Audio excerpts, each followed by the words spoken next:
the math on that make sense? I don't think it does. Editing, that's going to be a bitch. I'm sorry.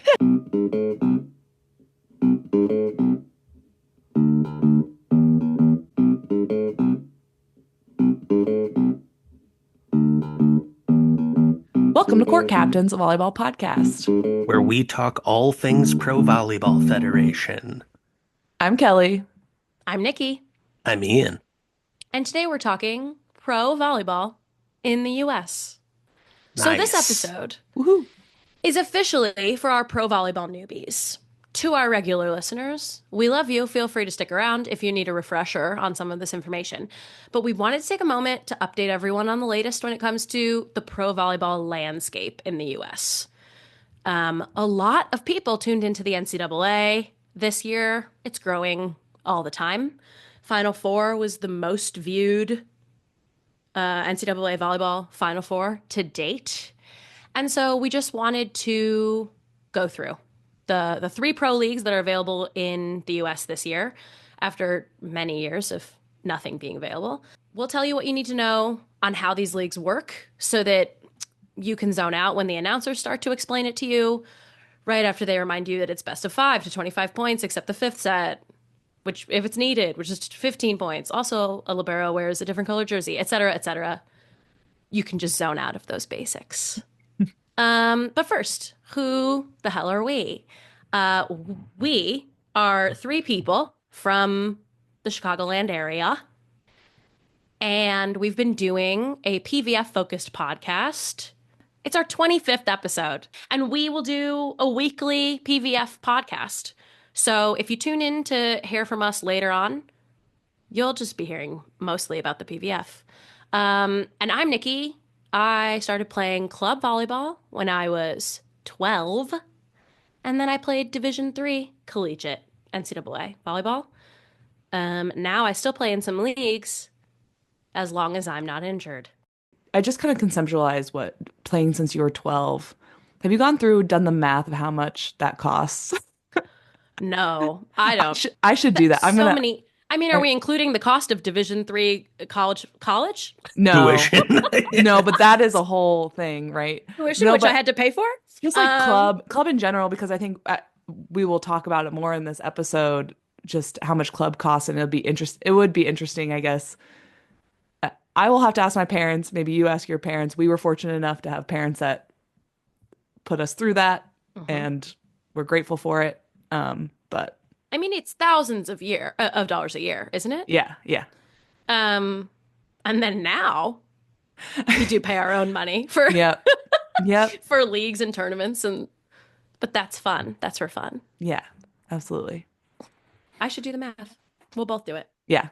Well, I'll just get right into it. Hello, I'm Kelly. I played right side for 4 years at the D1 level, technically at a school that doesn't exist anymore. I guess I've also played, is seventh grade, is that 12? Okay, so I played since I was 12. What else did you say? Oh, I didn't say that I was a setter. So Kelly's a very tall hitter. I was a setter who's a control freak. I still play all the time. Played in a tournament yesterday. We'll be playing one next weekend. How you feeling? It's honestly, I'm feeling pretty good. I was having some knee issues. Then it just turned out my hip was really tight, and so I started stretching, and I feel so much better. Amazing. Yeah, it's pretty good. Although, Do you remember when you didn't have to stretch? You just fucking walk out there. Yeah, it's pretty crazy. I actually will mention that none of us work in volleyball now. So yeah, true. I forced these two to join me because I care deeply about women's sports. And I was very excited about this league. So we don't work in volleyball now. Yeah. I coached club for a really long time. Yeah. Okay, go ahead, Ian. Tell us about all right. how you've been playing since you were 10. Yeah, I've been playing volleyball since no time ever. Don't play volleyball except for maybe, on the beach sometimes when I was a young child and I could jump taller than I can now. But I'm into sports. I knew Nikki, so Nikki was like, come talk about sports. We need someone to teach things to on the pod. Happy to do that. Happy to watch, more sports than I was already watching. So yeah, that's where we're at. We love it. And the listeners love Ian. They do. Ian's incredibly important to He's the vibes. Oh, he's the everyman. exactly. We got to come out strong in support of pro volleyball in America Hmm. because we need more things to gamble on. So, That's a great point. And yeah. with that, You're how right. much is there to gamble on this year? A lot. What we're going to go into is each league. How does it operate? All three of these leagues have pretty different structures. So we'll give you details on how many players are in each team, what are the roster rules, the info that we have on salaries, how the season and the playoffs are structured, where you can watch the matches, and then a little bit about the founders, investors, where did each of these leagues come from. I'm going to be talking through PVF first. So, in the PVF, formerly known as the Pro Volleyball Federation, the league sets the rules for play, the schedule, the salary cap for each team. We kind of like to think about the salary cap as really salary slots, but we'll talk more about that in a second. But the teams are individually owned and run as their own organizations. This is very similar to, I think, the way that Americans think about pro sports. NBA, NFL, NHL, I think it is like this. They hire their own front offices, their own coaching staff.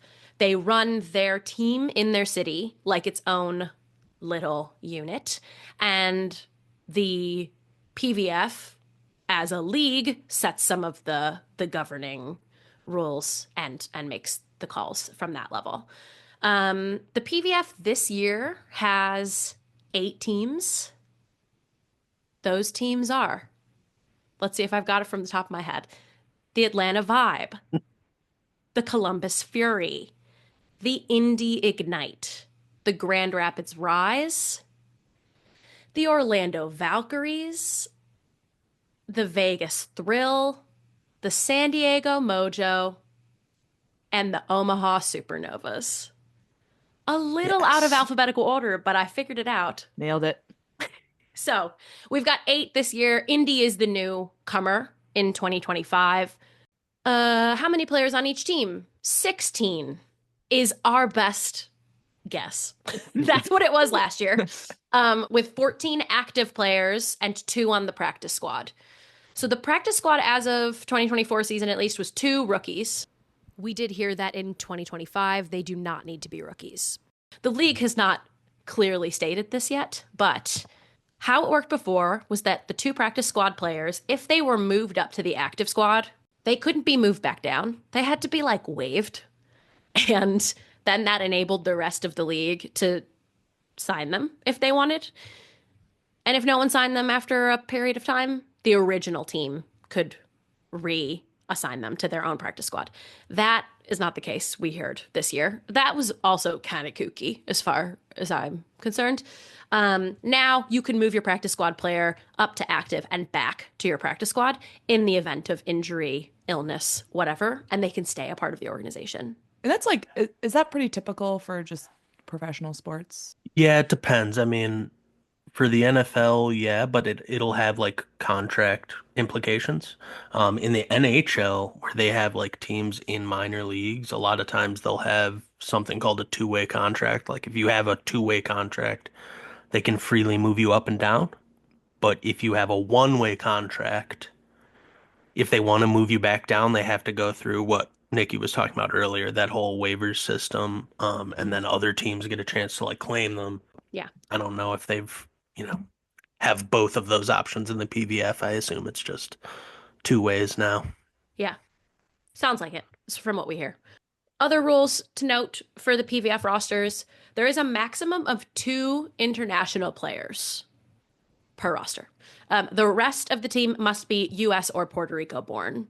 And the inverse of this is very common abroad. There are a lot of big leagues in Europe and other places where they're only allowed 2 US born players per team.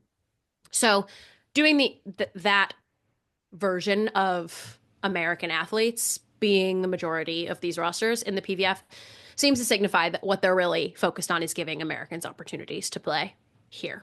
Information that we have on salaries. So we went from, in 2024, 12 players were paid 60K as base, and 2 players were paid 100K.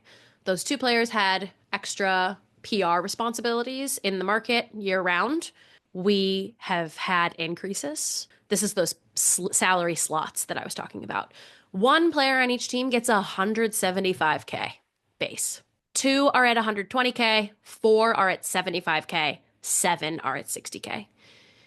And there are other bonuses that can come with end of year player of the year awards. Each position gets a player of the year. The playoffs, there's an MVP of the playoff series. So you can get smaller bonuses for each of those awards. Practice squad players are also paid. We don't know exactly how much, but I'm thinking it's 60K or maybe a little bit less. Okay, how does the season go? I said there's 8 teams this year. There are 28 matches per team. That means each team is playing each other team 4 times. 7 times 4 is 28. That gets us to a league total of 112 matches played between January 9th, I believe, and early to mid-May. And we're going to watch every single one. I'm just kidding. I mean, Ian might. Like Clockwork Orange. Just have it pumped into my brain. Yeah, just get the data loaded. So yeah, a 4-month season with an additional 4 weeks of preseason that started at the beginning of December. Last year, the playoffs were that the top 4 teams in the standings made it, and there were 2 semifinal games and 1 final. To my knowledge, they have not announced what the structure will be this upcoming year. Where can you watch matches? 20 matches with the PVF are going to be on CBS Sports this year. Plus, the All-Star Game will be on CBS Regular. There's an All-Star Game That's what this they year. call it. I mean, I'm calling it that. CBS They were just like Regular. the CBS normie. And then 12 matches are going to be on Fox Sports 1 and 2. 1 or 2. I think it's like 8 and 4 or something like that. And the rest of them are going to be free on YouTube. And we, usually me, I tend to be in the chat, fighting the good fight. So come say hey. Do you know on if there. the subreddit has like live game threads? Yes, actually, yes. Because I if hang they're not out- on YouTube, that's probably the place to go chat is like in the live game threads. Yes, there's a live game thread. I tend to operate in the YouTube chat instead. I can't do it all. But yes, I believe in the subreddit for the PVF, there's a live game thread. Overall, this model of the league, of the PVF, allows, seemingly in the first year, has allowed for both fans who are new to the sport to stumble into it, their team in their city. I think that we have a lot of listeners who are very new to the sport and ask us questions, email us questions, which you can always do.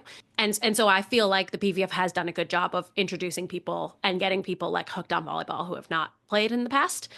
They also have connections with hometown club volleyball teams. We've seen a lot of club volleyball teams at games. We've been to a game and seen a lot of youth presence there.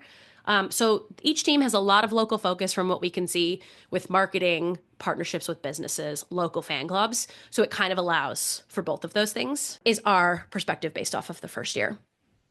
And then just going to talk a little bit about the founders, investors, where did this league come from? So Dave Wynham and Stephen Evans, they worked in football, at least Dave did. D2 football coach. He was on an AFL coaching staff. And Stephen Evans was like a marketing communications guy and branding and media. He also had some ops jobs in arena football. So, okay, they were both in football. And honestly, these are just 2 dudes who thought that volleyball would be a moneymaker. I don't think that they're wrong about that. And they formed the federation in November of 2022. They also knew Jen Spiker from years ago and brought her on from the beginning to be the CEO. It really seemed like their priority here was to get to market as soon as possible and to beat League One volleyball to get there. Based on what we've heard about that first year, 2023, in getting things sorted out and understanding which teams should be in which cities and getting investors to own each team, it seemed like speed was their priority. And they did it. They launched the season in January of 2024. There was a news update from PVF. It wasn't an article. What are we Press calling those? release? Thank you. There was a press release that the PVF put out on February 13th of 2024. The Pro Volleyball Federation will now transition from a startup founder-led league to one that is team-led. Similar to other professional leagues, governance will be handed through its board of directors, composed principally of team representatives and a team operators committee. The league will continue to be led by CEO Jen Spiker and the league office staff. The following statement was issued, quote, "As founders, Dave and Steven have done a tremendous job of getting Pro Volleyball Federation to this exciting point, and we know they will continue to be trusted advocates for the league and the sport of women's volleyball," end quote. So, it's not extremely clear who the board of directors is. I have searched. Can't really find it. I do believe that includes Dan DeVos, the owner of Grand Rapids, as well as a couple of other team owners. Then there's team representation as well in like the voting structure. And then some members of the back office staff, like the COO of the league. I guess the only thing we'll say is that we have reason to believe that those founders were kind of like asked to step aside and to let this go forward with that kind of, again, more typical for American sports board of directors with team reps. So far, it seems like the board has done a good job from what we can see and works to let teams voice what they need. The format makes more sense to us. It was a little bit odd seeing that so early, but we don't know exactly what happened. And that's the tea as we can serve it.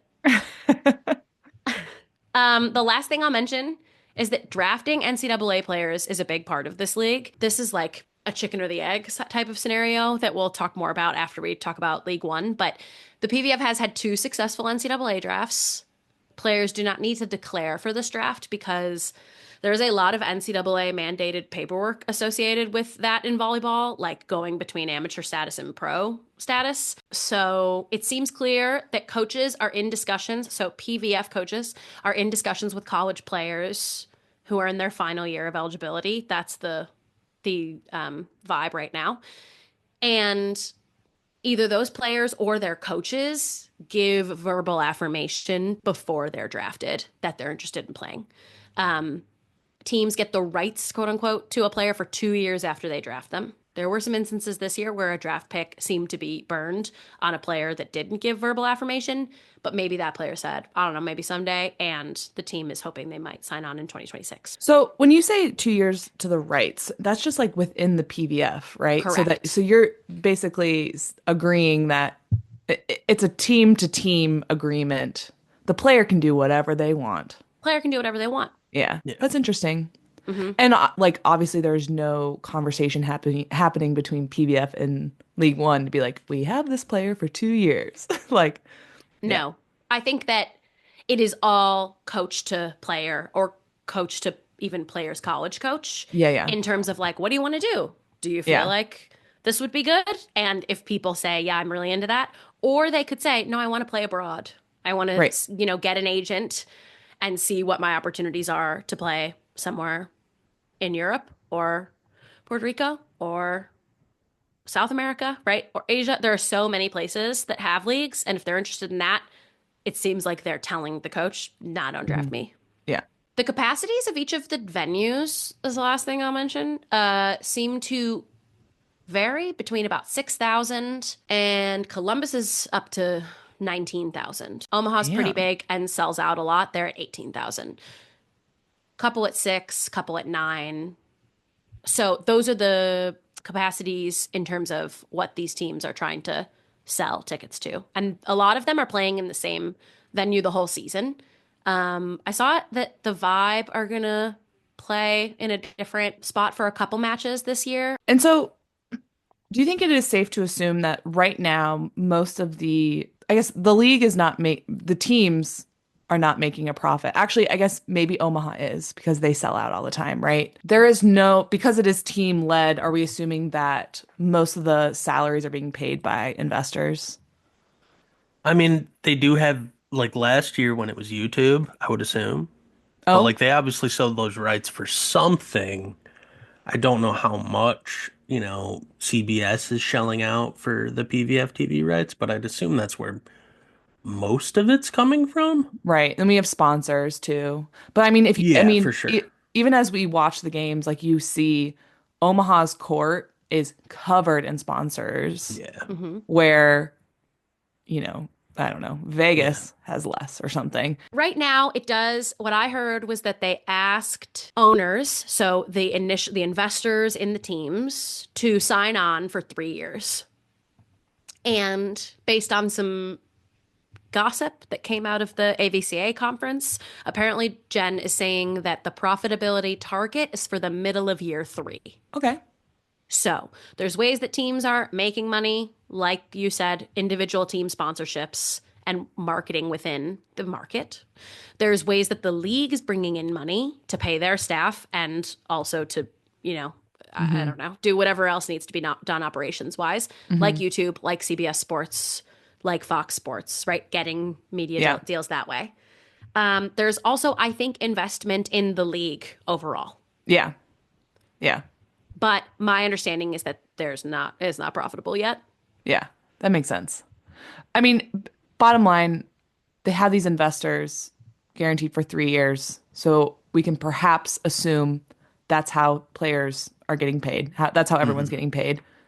However, because the payment structure changed and people are getting paid more, maybe they just learned something from the first season Hmm. and we're able to pay their players more, which is Yep. cool. I've said it before. I don't think salaries in the PVF would have changed as much as they did without the presence of League One entering the Yeah. scene this year. Yeah. Yeah.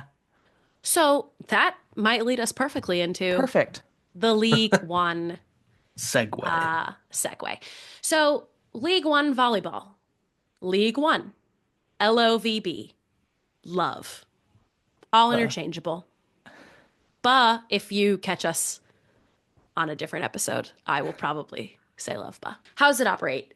This league is completely run from the top at this moment. So there are 90 players who signed with the league, and then the operations team allocated who went to which team. They created rosters based on competitiveness. They want the play to be as even as possible. I heard a couple interviews from Tom Hogan, who is the director of operations, that they don't want there to be sweeps. They don't want these matches to go 3-0. So if you're watching, you'll be watching for 2 hours. So this often means that they're assigning players to their college towns. They're bringing players together who played in college. So, okay, there's 6 teams this first year. Those teams are, again, let me see if I can get it from the top of my head: Houston, Austin, Salt Lake City, Atlanta, Omaha, Madison, Wisconsin. They don't have mascots. They're all LOVB and then the city name. They have squiggles and Their graphic logo is design. a squiggly sort Represent of, yeah, representation of the city name. of the city name with Yeah. letters connected. some people might call that cursive. No, but it's like an abstract. You really have to look for it. You You know, really gotta look for you it. look, I you get it. really All got right. it. You're It's like like, an optical oh, yeah. illusion. You're like, It, oh, I'm yes, just, I'm just looking at a interesting structure of lines, and then you're like, Hmm. oh, Madison is spelled it's kind of interesting. like the back of a cereal box Yeah, like a when word you needed to like search. put it close to Oh your yeah, yeah, nose yeah, and yeah. then slowly remove it. And then suddenly you're like, oh my A God, magic, Omaha. a magic eye. Epic. Yeah, Thank you, Kelly. Thank you. yeah. I said 90 players. That is 15 per team. And it started as 14 players on each team. May of 2024, they were rocking with 84 players. But then what seems to have happened is that they realized that PVF had a monopoly on NCAA players with them playing up their draft. So they added one player per team to bring to 15 each. And they got 6 NCAA grads that they announced in late December. The idea with this is that there are no trades, there are no cuts. When you are signing a contract with League One, you are being hired by the company. So a lot of pro sports are like you're an individual contractor with the team, and so their thing is that like you're hired by the company, you're there year the whole year long. So if you suck, who cares? Have fun. You just won't play. That's right. There are no limits on international players. They were aiming for at least 4 per team. Many international coaches. Everybody has had considerable professional experience Many coaching in male, other leagues abroad. many male coaches, right? A whole lot of those. Information that we have on salaries. Very few concrete details. What I have heard from a source is that they are, quote, comparable to PVF. I listened to a podcast with LOVB founding member Kelsey Robinson, who is also an U.S. Olympic team player. You probably know her. She said, quote, it's not the same level of salary as overseas. The people at the highest level playing in the world have to take a pay cut. So it's also a startup, right? It's not like they're blowing people away with salaries. So that's kind of good to know. Comparable to PVF, but there are other levers that they're pulling to make it an attractive thing. One of them being that you can't get cut during the season. So their season is 14 weeks. There are head-to-heads and weekends with love, and then something called the Love Classic, which is an in-season tournament, kind of like the NBA Cup. Head-to-heads are on a weekday.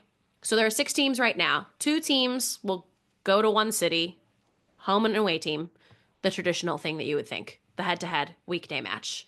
The other 4 teams that weekend will all meet up in one city, and it'll be a 3-match series. 1 will play 4, 2 will play 3, 1 will play 3, right? It's like the rest of them, 3 people are away, 1 team is home. That's the weekends with love. Each team has 16 matches within those 2 formats. And then the Classic is in Kansas City during a youth club volleyball qualifier. This is probably just 3 or 4 more matches for each team. There are awards and bonuses for the winners for that. Playoffs for League One will be in Louisville at the Yum Center.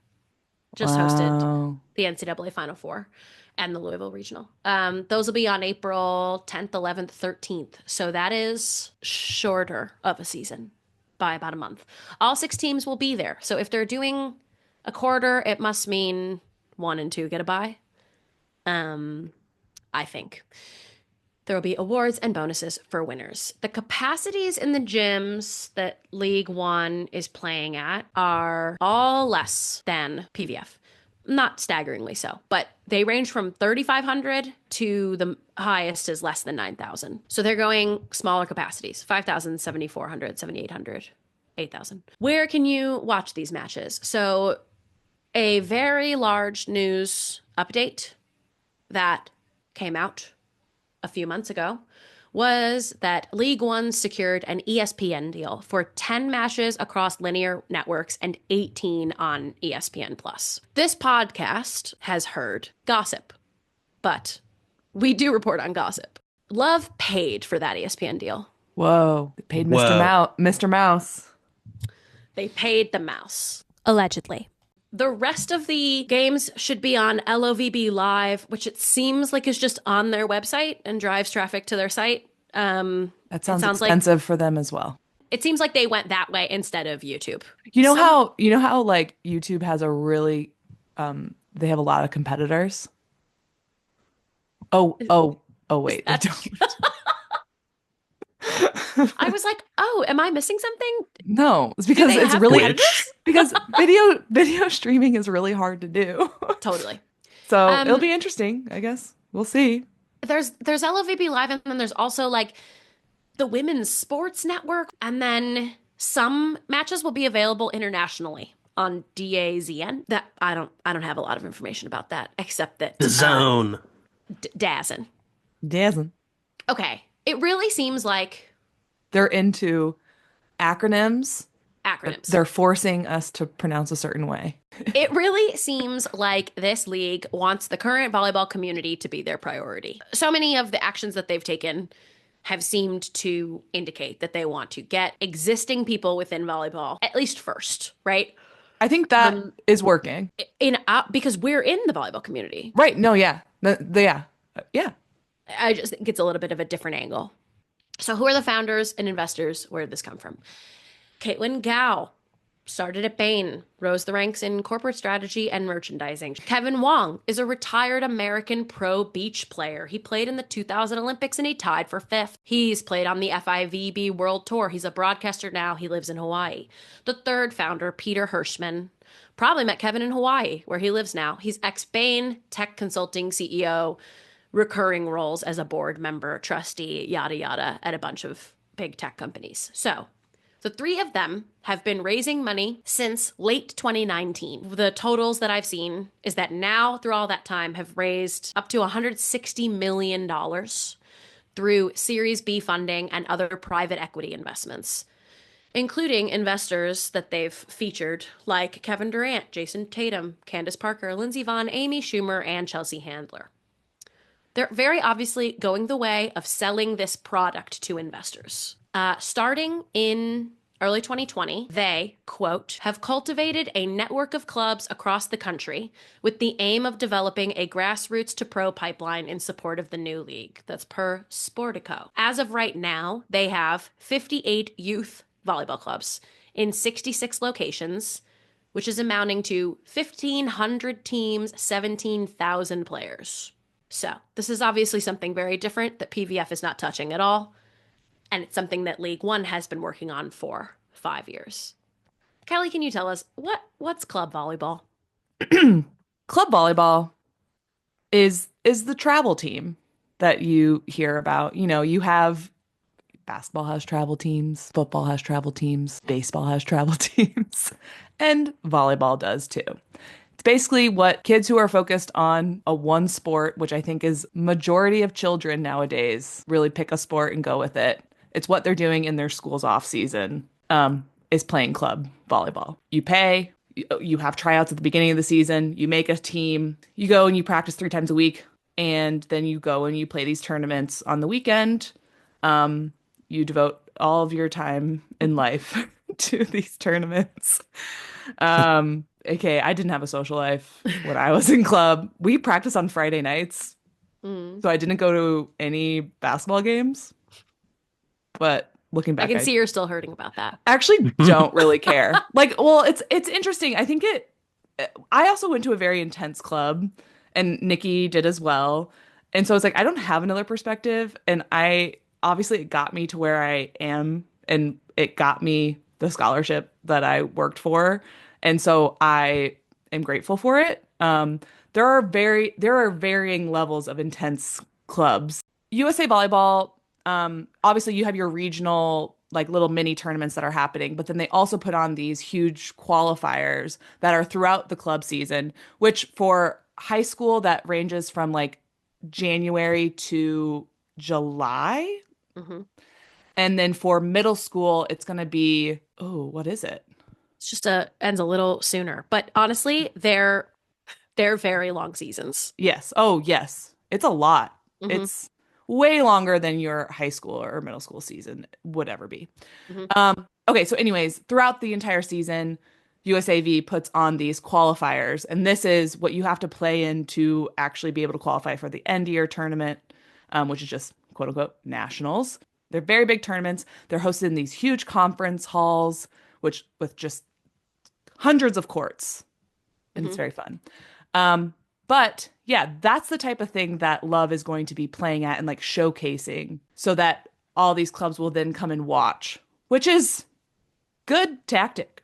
Honestly, to just grow the sport and like these girls to be able to see that is awesome. I remember one time like at one of the qualifiers, they actually had the Paralympic volleyball, like sitting volleyball there. And that was like so cool to see just like another aspect of volleyball that I hadn't even considered. I guess that's club. Thank you. I don't know what else. It's also, I already said that. It's expensive. I mean, it's pay to play. And a yeah. very big goal of many club volleyball players is to try to get a college scholarship. Yeah. They want to keep playing competitively at the next level. Obviously, not everyone can. And but a lot of these clubs have college recruitment seminars for the parents.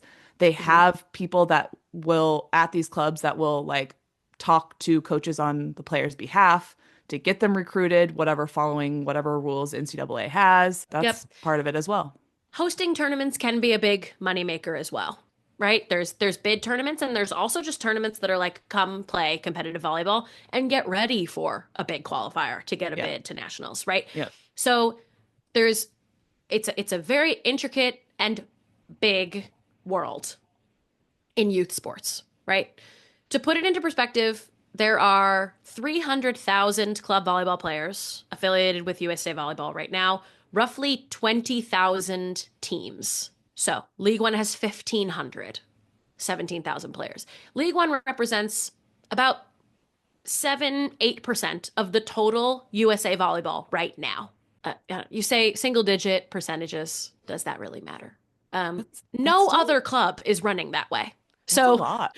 across cities, no other individual club represents even more than 1% of the total because traditionally, these have been locally owned businesses that perform in one region.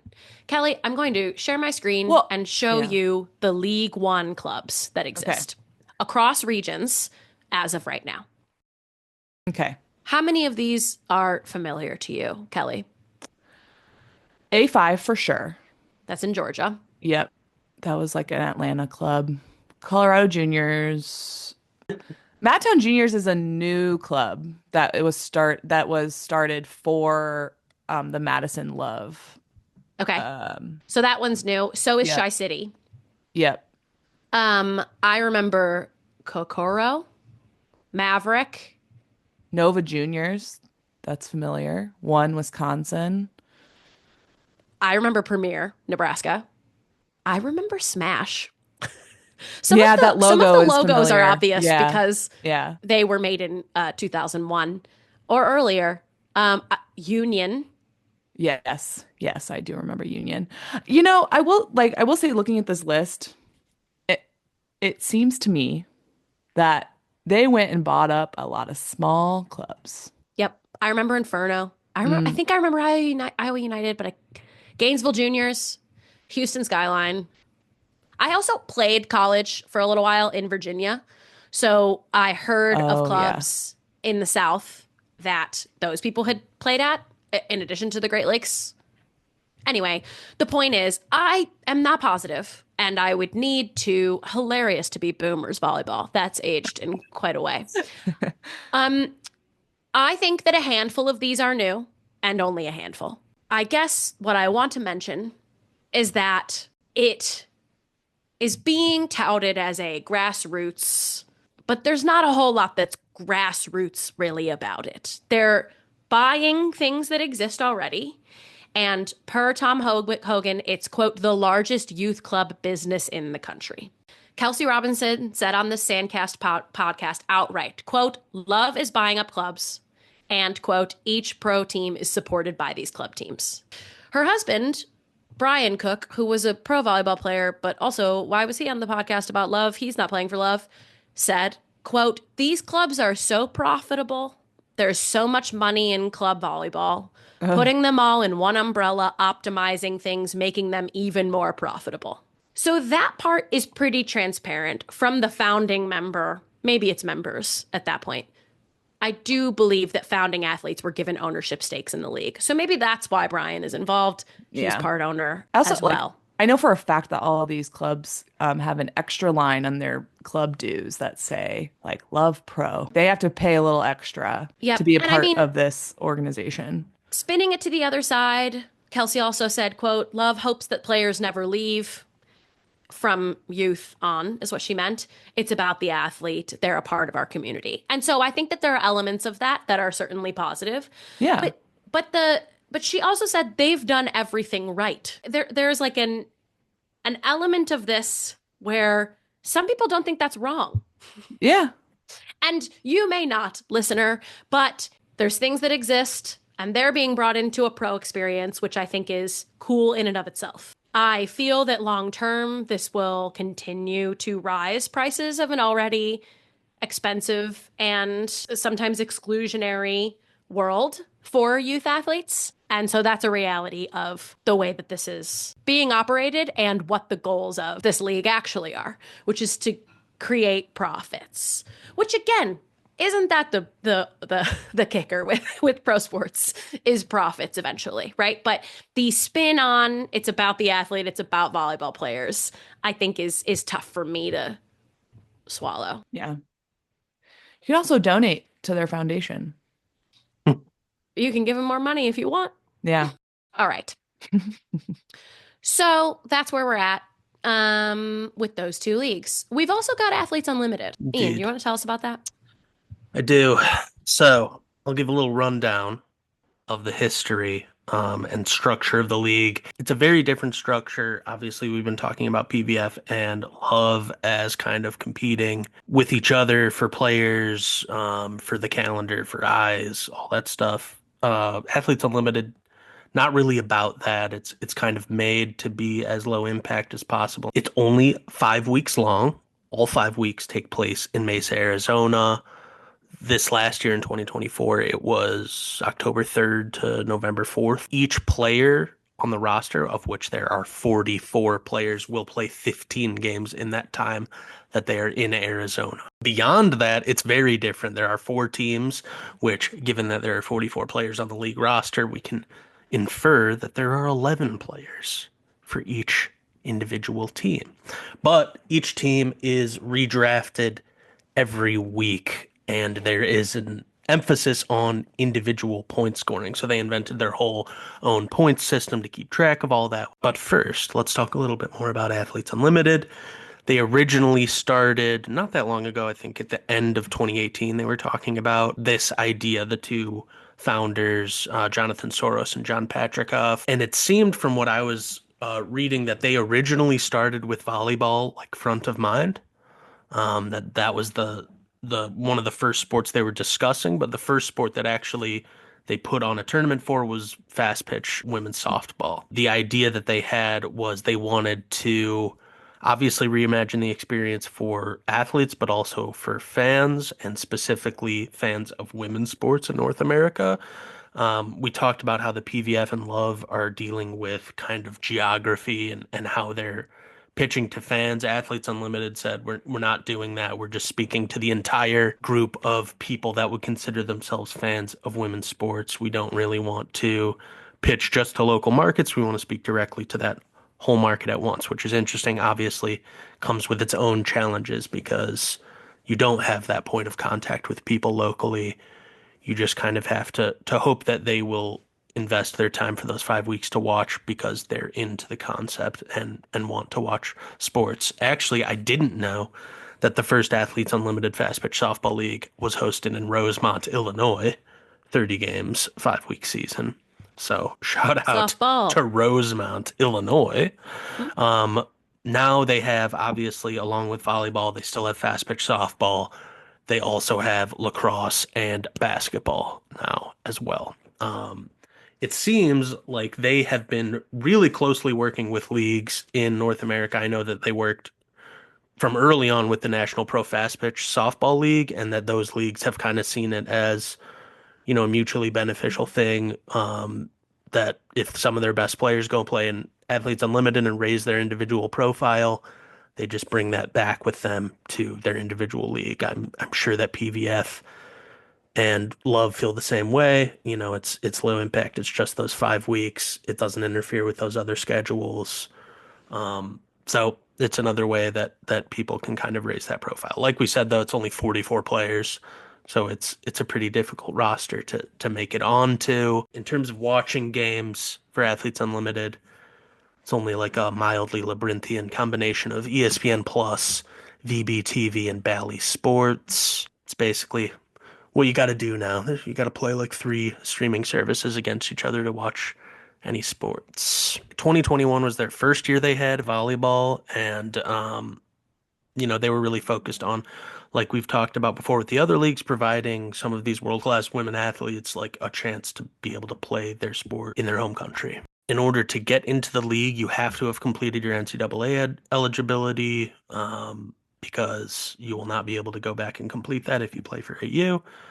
And then if you declare your desire to play with Athletes Unlimited, it goes to a very shadowy sounding player executive committee, so they decide on who actually gets to join the roster. Salaries for the players that join are a base $10,000 with performance-based bonuses, which I don't know, it's for 5 weeks. That seems pretty decent. As long as you can put in, maybe it's like a side gig. If you're a pro volleyball player elsewhere, add that 10K to the rest of your salary for that year. And players do have a share in the profits. There are no individual team owners. There are just league investors. The teams don't operate differently because there are only 4 teams, and those teams change all the time. The teams have the really sick names of Gold Team, Orange Team, Blue Team, and Purple Team. Let's And go as we said, colors. yeah, there's no team standings. Basically, what happens is each individual player is ranked based on their points, and then at the end of the year, there's an individual champion, not a team champion. That is the AU model. It's more of, like I said, kind of like an all-star showcase for all potentially some of the best players in the world to come. So yeah, now I guess I can get into like point scoring because it's I pretty love it. sweet. So Yeah. this is what I think is actually like the main benefit, especially for new fans of volleyball, which I was, and this episode is made for. So AU, I think is actually pretty interesting to watch as a new volleyball fan because not only are you watching them score points, but they're also giving individual points based on performance in the game. So like the scoring system itself will teach you what is important in volleyball, Oh, yeah. right? So there are different ways to score points. First, you get win points if your team wins. These are only 3-set matches, but they play 3 sets every time. There's no way to sweep. So as an individual player, Kelly's in Athletes Unlimited now. If your team wins a set, Kelly, you get 40 points as an individual. Woohoo! Yes. Okay, I didn't realize that there Even were. even if I don't play, Yeah, even if you don't play, I assume you're getting rotated in. It's only 11 people. I would say I think that's why they keep it so They're small. pretty low. Yeah, it's pretty tight. But Okay. yeah, so based For on your each team, set. for each set. So if Okay, you win the got it. first set, you get 40 points. You win the second set, you win another 40. You win the third set, you win another 40.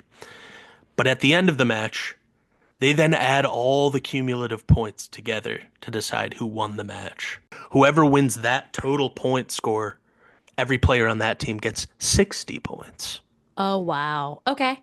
So you have the option to win 120 set points every game and 60 points for a cumulative points win over those 3 sets.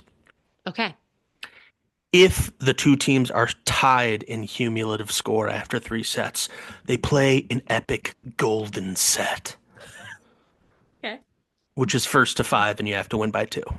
Oh And my that decides gosh. who gets Wow, the that's 60 fun. points. Yeah, it's Honestly, very Amazing. intense. How many Honestly- times has that happened? I don't know. I think once this year. I don't remember. I'll have to look it up. It really does sound just like a drill that you do in practice. Yeah. Like, yeah, it's crazy. yeah. Because Anyway. then, so those like that is the part where like you obviously are motivated for your team to do well and win. You get a big chunk of points from that. After the games are over, a combination of fans and players vote on the 3 MVPs from that match, like the first star, second star, third star. If you're the MVP number 1 for the match, you get another 60 points. If you're the MVP 2, you get 40 points. If you're the MVP 3, you get 20 points. Okay. So you get all that through kind of like your team doing well and you getting voted one of the better players on the team. Then there are ways for individual stats to gain or lose your points throughout the match. First, service. An ace gets you 12 points. A service error subtracts 8 points from you. Then an attack. A kill gets you 8 points. An attack error gets you minus 12. A set, if you assist on a set, gets you only +1. If it's a setting error, you get minus 12. What? Setters punished. I mean, why are you doubling, you know? Also, you could put it into the antenna, maybe putting it over the net. You could slip and fall over, and the ball hit you in the back. Whoa! Yeah. Dig. A dig is +5 points. No errors. Errors don't matter in the dig. Pass, a good pass, which in the past we've talked about like what is considered good versus great versus really good versus sick pass. Just a good pass, that's the only thing they say. Good pass plus 2 points. Passing error minus 12 points again. Whoa. Don't fuck That up the one pass. makes sense to me. Block.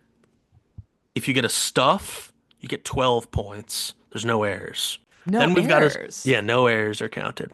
Then we've got a block assist, which only applies to middle blockers, and they get +2 for a block assist, no errors. You may think that AU just kind of pulled the scoring system out of their butts.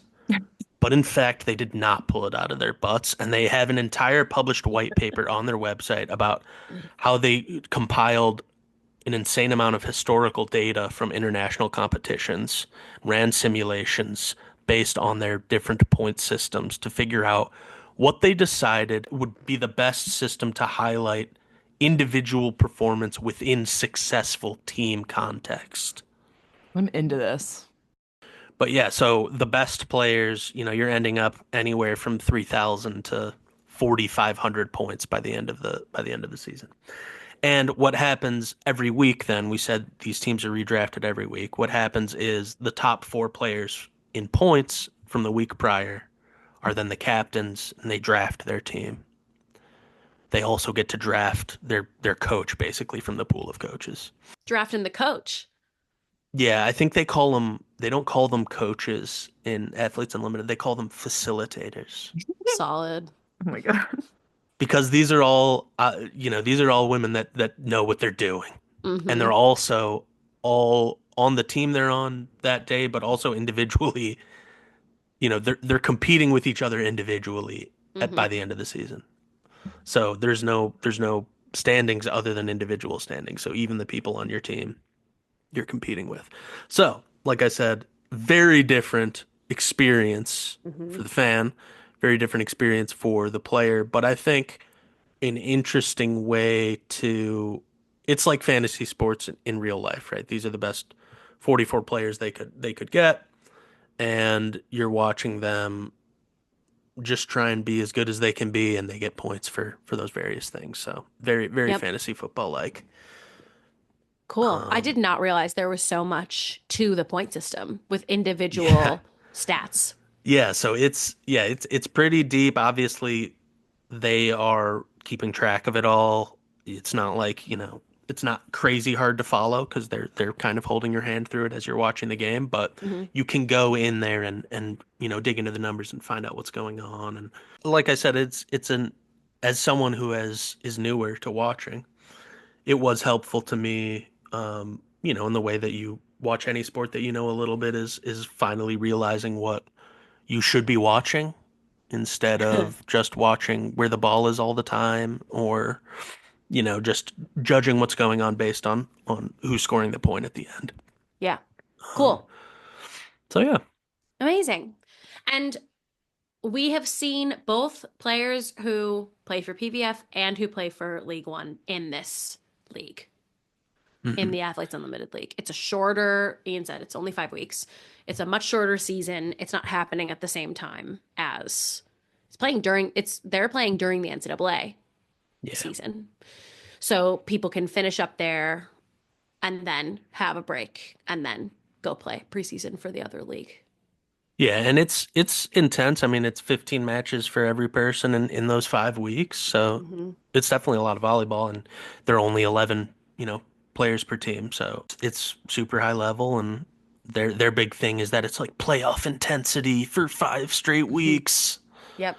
But it Which makes also seems sense. like they're having, most of those players are just having a good time, like they get to Yeah, play with people they wouldn't get to play with all the time, and it sounds you know, fun. yeah, Yeah, I it's agree. cool.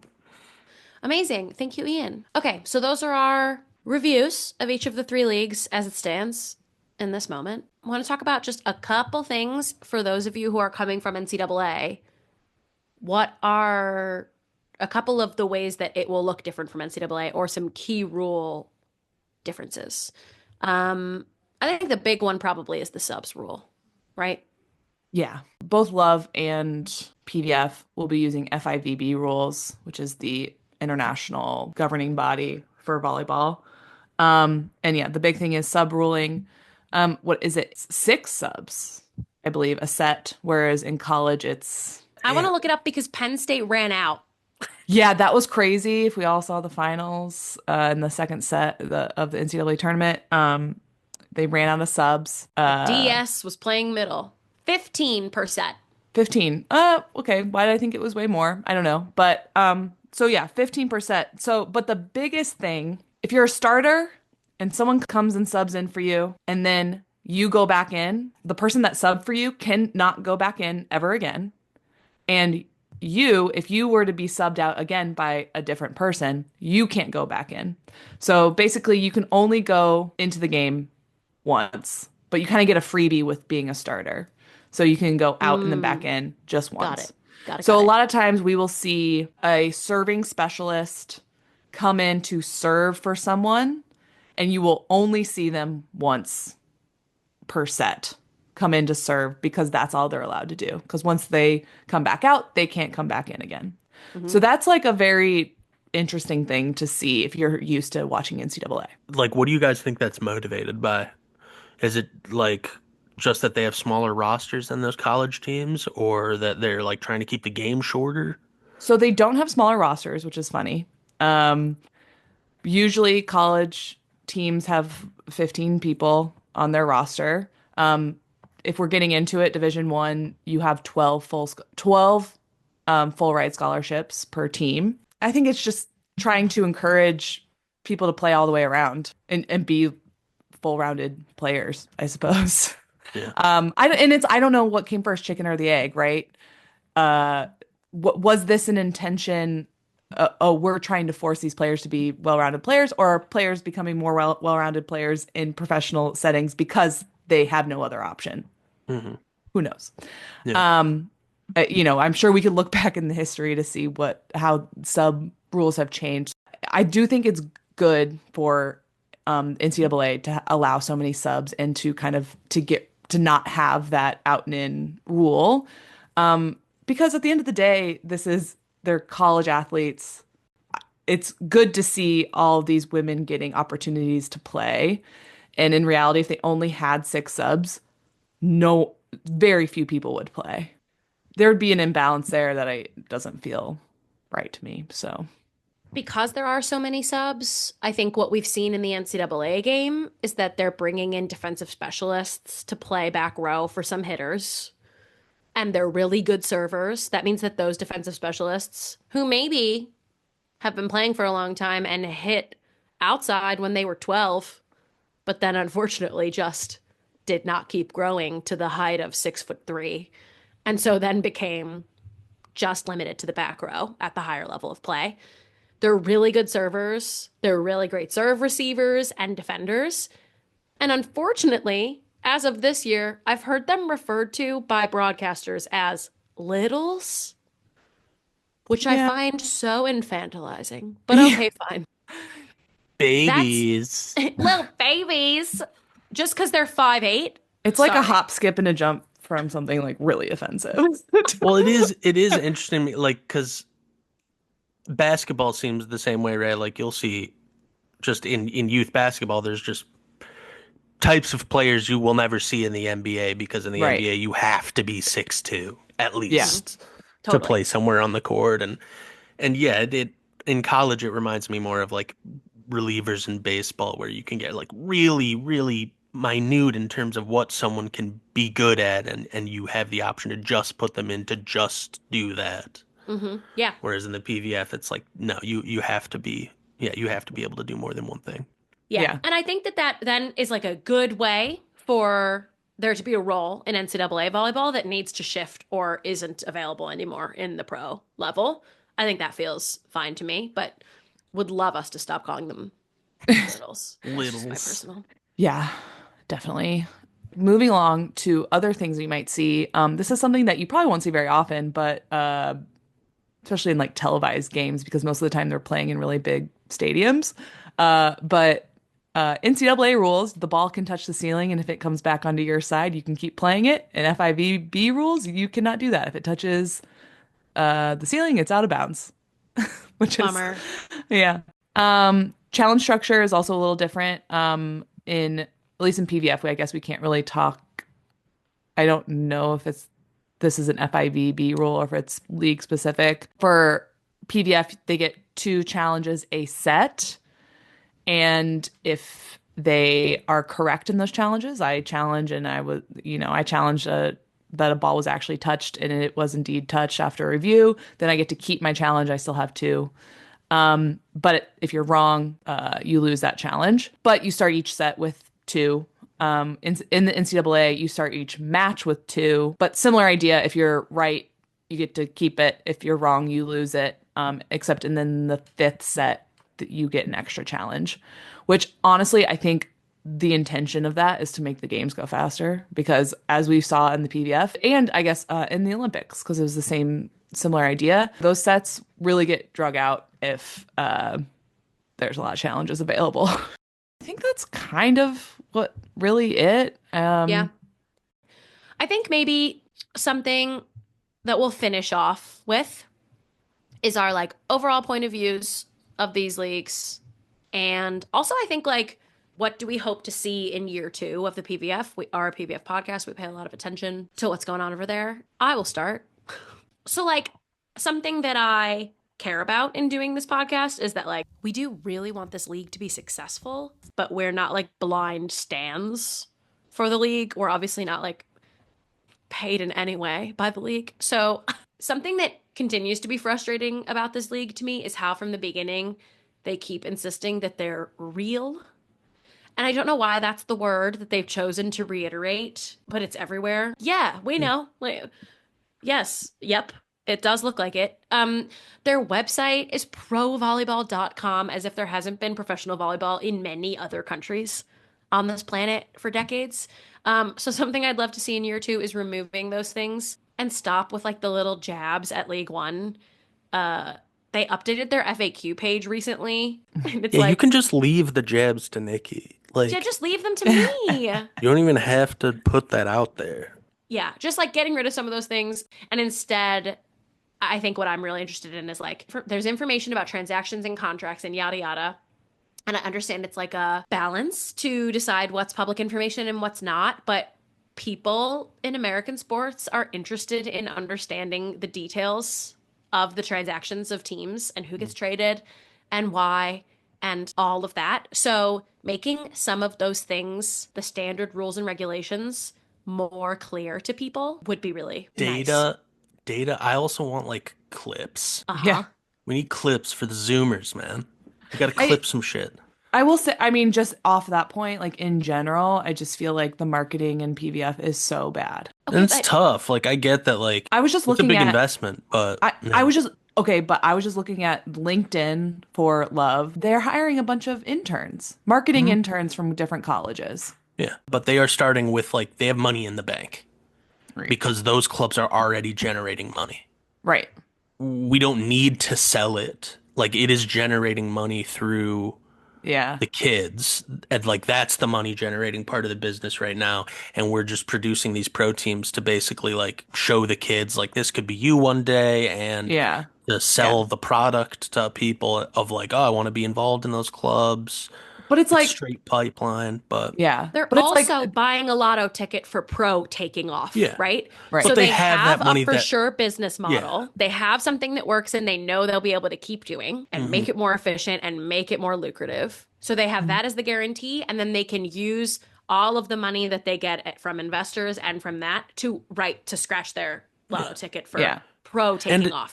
And in the meantime, it's not as big of a risk to spend that money that they already have rather than to borrow the money that they don't know they'll ever make in the PVF's case. Yeah. We see a resurgence of interest in volleyball every time the Olympics come around, right? And to your point with clips, that is a big factor. If you are able to effectively circulate clips of awesome plays of your volleyball league, that is all the marketing you need to get people interested in it. Yeah. And why haven't they hired some Gen Zer to do their TikTok? So I do think that individual teams have some of those folks available, posting for them. Some of them follow us on Instagram. You can too, Court Captain's Pod. Wow. And they put together some really cool content. But I Yeah. do feel like on some level, maybe it's to Ian's point, the fact that the league doesn't have the money to burn on something like that. Right. But they're saying we want the teams to be in charge of their own marketing. Yeah. And we're not in a market, so we don't see it. Yeah, Yeah, true. which then you got to think a little bit like, that's what we were talking about with Athletes Unlimited is they immediately were thinking like, this isn't a local product. Like we have Hmm. to have people watching it. It is mostly a product for like the wider women's sports audience. It does seem like all three of those leagues are pointed at like a very different way of building an audience. Yes, So, Yeah. right. League One's priority has always seemed to be one, get a bunch of money, and then two, on the pro lotto ticket element, get a bunch of clout. So, like, become somewhere that international players want to go to. That's the, I guess, conversation among the higher level volleyball fan community is that League One's going to be better volleyball because they have all the Hmm. Olympians from the US. I think that that means the product and the level of volleyball will be good. It will be great. But there are two things. One, the average American sports fan, I don't really think will care or see much of a difference between these two levels. Hmm. Some of us will who have studied this sport and played it for 20 years, but the average person will say that looks fun and cool to both of them. Yeah. And the second element is I don't think League One will be fun to root for at all. Because all the teams will be the same, or what? And yes, because it's exhibitionist style, I don't think is very interesting to watch. People want a rooting interest. They want a team that they can put all of their energy behind and their attention behind to follow that team. Aren't there video games where you don't even play the game, you just manage it? The team? yeah. People like that shit. People like to feel like their team is making moves and that they can have that like identity with an individual team. And I don't think that the League One teams are offering that right now. Because everything is decided by the league. The rosters are decided by the league. This, marking the end of this podcast, this will be the last time you hear about Athletes Unlimited or Love from this Yeah, we're going podcast to for try a to never while, talk about probably, it again. because we're a PVF podcast. So out of those three, we have an obvious one that we mostly follow, and it's PVF. And we tend to do weekly match reviews, our reactions, our questions, our jokes. Indeed. And so come back next week if you want to hear more. Yeah. So thanks so much for listening to Court Captain's Volleyball Podcast. Please give us 5 stars on Spotify and Apple Podcasts. If you like what you're hearing, support small podcasts. If you don't like what you're hearing, then please just go ahead and mind your business. Follow us on Instagram at CourtCaptainsPod and email us your questions or comments at courtcaptainspod@gmail.com. Kelly, hit us with the slogan. And don't forget to be the captain of your own court. Thank you. Goodbye. Bye. Bye.